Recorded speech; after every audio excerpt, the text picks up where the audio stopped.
Okay, let's add a little bit more detail to this ENSO monsoon story. I have written articles on how this dance occurs, and it's not always clear who leads it, but we remember that monsoon happens in June, July, August, and the El Nino peaks in December, January, February. And monsoon is a strong heat source. We have already talked about the weak correlation between the monsoon and ENSO, which I showed this in the last podcast, showing that not only less than 50% of the excess monsoon years are explained by La Nina, and less than 50% of the deficit years or dry years are explained by El Nino. You can also look at that in terms of the wavelet spectra.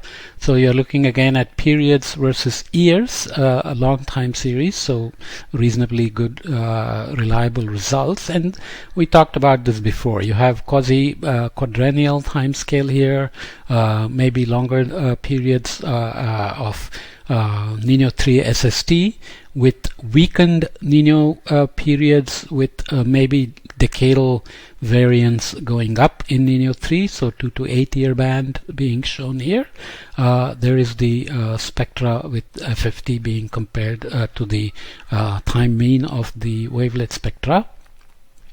Do the same thing for all India rainfall. Again, you see the strong quasi-biennial time scale which fades in and out with other time scales appearing.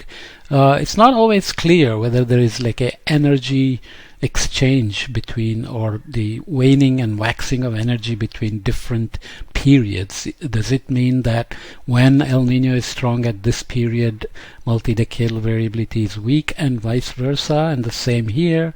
Those kind of questions remain, and in case of El Nino, it's not even clear that two timescales are really independent in some sense, because the El Nino and La Nina are asymmetric and so on and so forth, which I won't go into.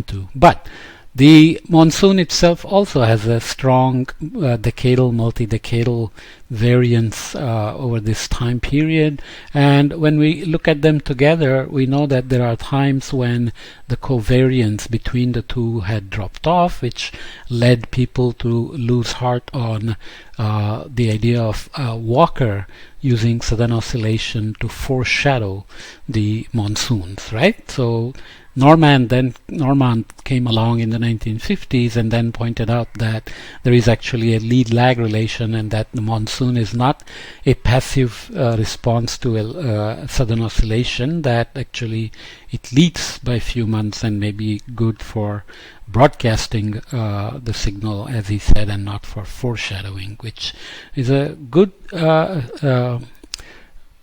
realization considering the limited amount of data they were dealing with it at the time. You can look at this also in terms of regressions of, let's say, Nino 3 versus the November, December, January Nino 3 shown here in the gray, and also versus the monsoon.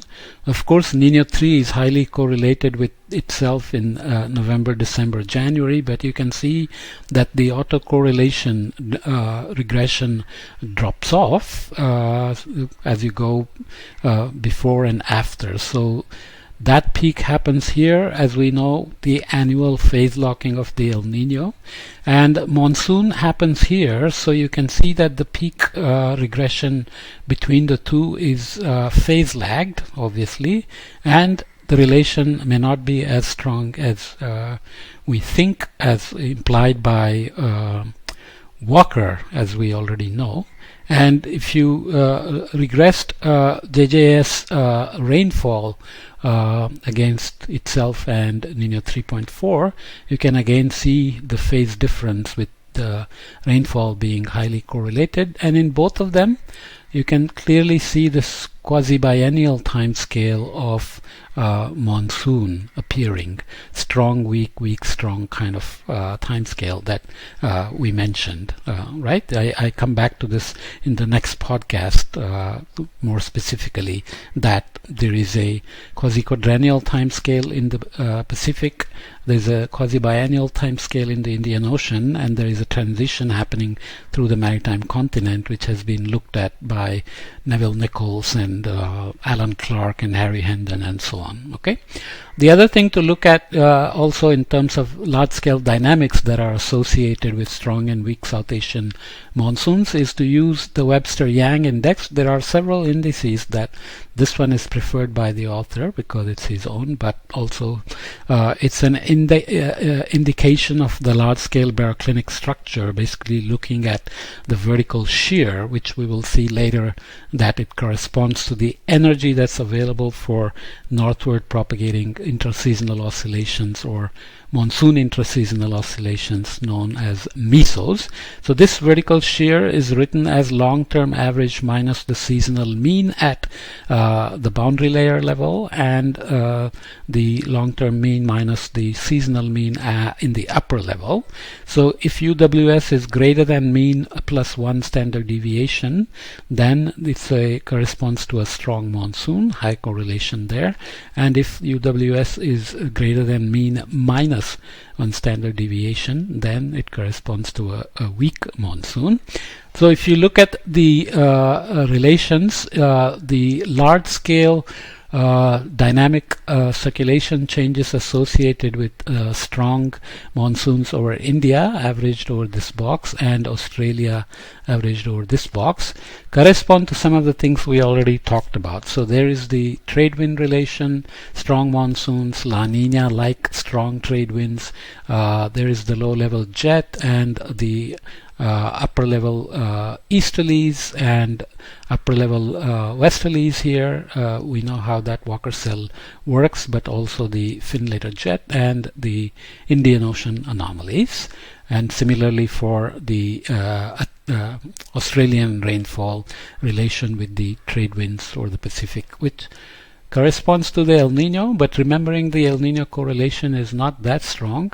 It may also mean that the dynamic changes associated with the trade winds and the Walker cell are not necessarily associated with the thermodynamic changes like sea surface temperature and humidity that we talk about when we talk about El Nino. So they may be in fact two relations there, which is dynamic and maybe dynamic plus thermodynamic. And for weak monsoon, similarly, you have El Nino like weaker trade winds and weaker southwesterly jet. This is a relation is pretty strong. This is a zonal wind but corresponds strongly to the southwesterly jet strength, and the relation between southwesterly jet and the monsoon rainfall is very strong, statistically significant at a very high level.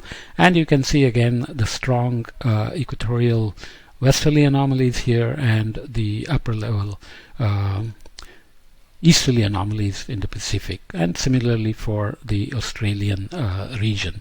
If you look at the impact on the Indian Ocean, strong winds here of course create strong wind stress curl as well as alongshore Ekman divergence and upwelling.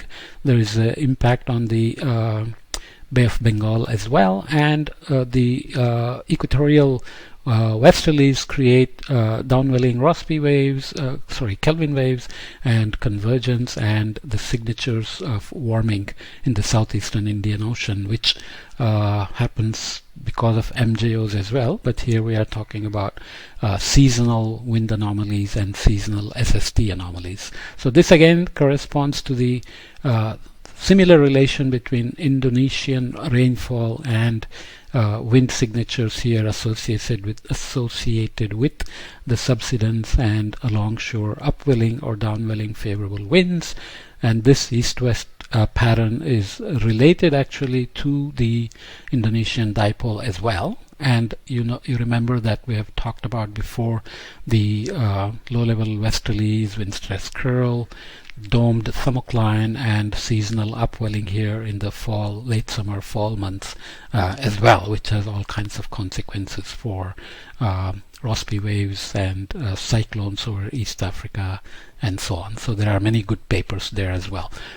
This of course raises the question of what would be the feedback from the ocean to the monsoon, considering the ocean responds strongly to the strong and weak monsoons. You can imagine that there is a feedback, and whether that comes through the mean or through the mesos, and whether it's through the moisture supply changes and so on all have to be understood, as well as the heat transport in the ocean into the northern Indian Ocean, out of the northern Indian Ocean, which we will look at a little bit in the next chapter. Okay, so I'll come to the persistence and some other issues in the next podcast.